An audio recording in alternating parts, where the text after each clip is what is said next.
you as well. Thank you. My question is on the balanced relationship between action and synchronicity. As example, I just left my job, but it took me longer than expected, and I was doubting because it happened by choice and not by synchronicity, as if I needed still a lesson to learn. All right. First of all, it always happens by synchronicity because everything happens by synchronicity. So there's nothing that doesn't happen by synchronicity. It's just that you're not clear about the fact that there are two kinds of synchronicity. The first kind, most of you are familiar with. That's the one you normally talk about. The synchronicity of something being brought to you that's an opportunity to act on. But the other kind of synchronicity is the kind of synchronicity that actually prevents you from acting on things that are not appropriate for you to act on at that particular moment. And that's why it's always synchronicity.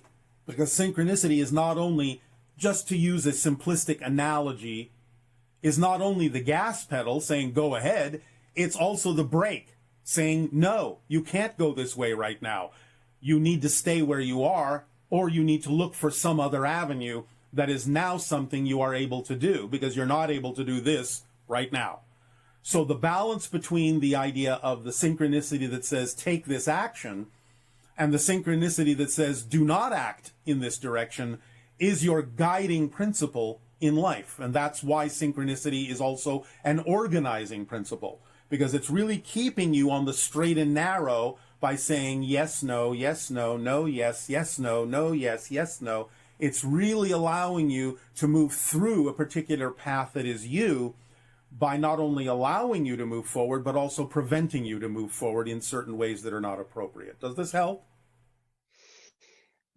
Yes, but so also my thoughts and because I could have done it like months before, but I didn't. Why? But there was not. Why didn't you? Because I thought it wasn't the right moment. Then you are making your decisions, and you have to decide whether your decisions are being made for reasons that are in alignment with your truth or reasons that are out of alignment with your truth. And that's why it's so crucial to get in touch with your belief systems at any given moment, because it's always about the choices you make, but perhaps even more deeply, it's about why you make those choices. So you have to be in touch with your belief systems to understand the reason why you make the choices that you do. Nevertheless, the situation and the circumstance is still brought to you through some form of synchronicity. Okay. Does that help? Yes. All right. Yes. That's why, again, we reinforce and encourage the idea that part of the formula that we offer and encourage all of you to use is based on primarily you understanding what the beliefs are that you're holding on to as being true for you in every situation.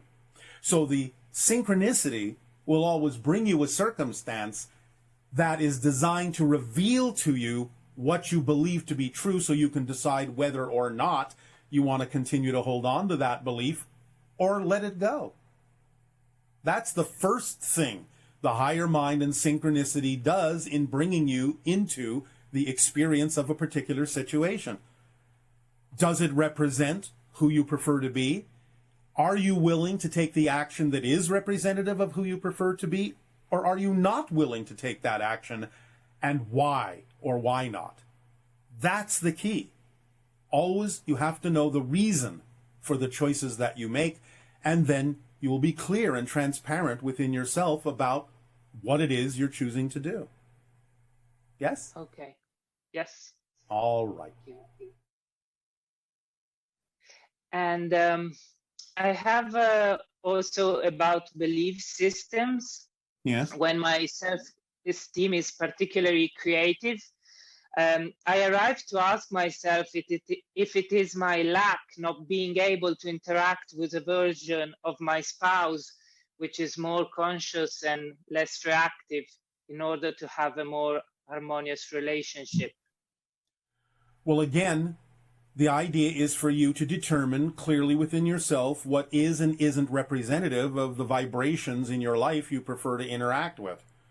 So you have to, again, make those decisions about why you are experiencing what you're experiencing, not that it's a one-to-one reflection, but the idea of why you might be willing to continue on something that isn't vibrationally compatible with you.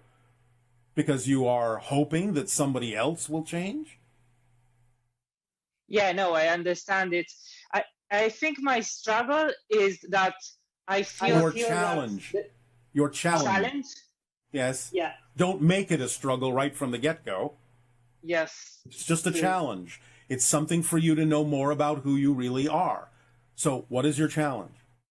To divide my soul from my 3D experience. Divide your soul? Yeah, in the sense that I feel a deep, profound love for him. Yes. The physical experience, yes, is not harmonious. So I find it difficult to accept that I can't reflect this love in my physical experience. All right, so you are being insistent on the conditions as a measure of whether or not you are who you prefer to be. That's insistence. And I told you that the third part of the formula is you can't assume or insist on anything. You can't put conditions on the idea of your passion. And if you truly love someone, you will then be honest with them in who you actually are in the relationship. And sometimes you have to really understand how important it is to show them the consequences of who you are.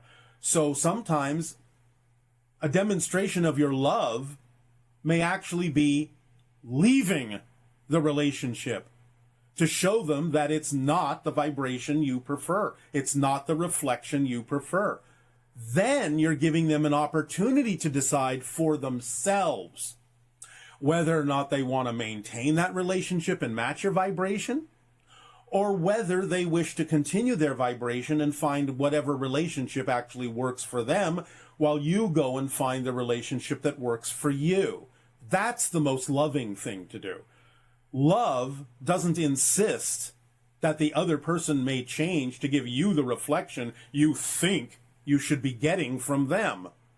That's insistence and placing conditions on them, and that's not love. Does that help? Yes. Yeah. So watch what you're defining as love. Because if you really love someone, you will let them be who they truly prefer to be. You can always give them the choice, the opportunity to match your frequency in a way that you prefer. But remember, even if they do choose to match your frequency, it's not the same person anymore anyway. So what do you care that it doesn't really look like the same person? Don't go by surface appearance. If they decided to change and become more compatible with your vibration, it wouldn't be the same person anyway, no matter how you think they look on the surface. So don't insist that it has to be the same person that gives you the reflection in life that you prefer, because it never would be the same person no matter how they look anyhow. Does that make sense? Yes, it makes sense. All right. Does that help you? Yes. All right.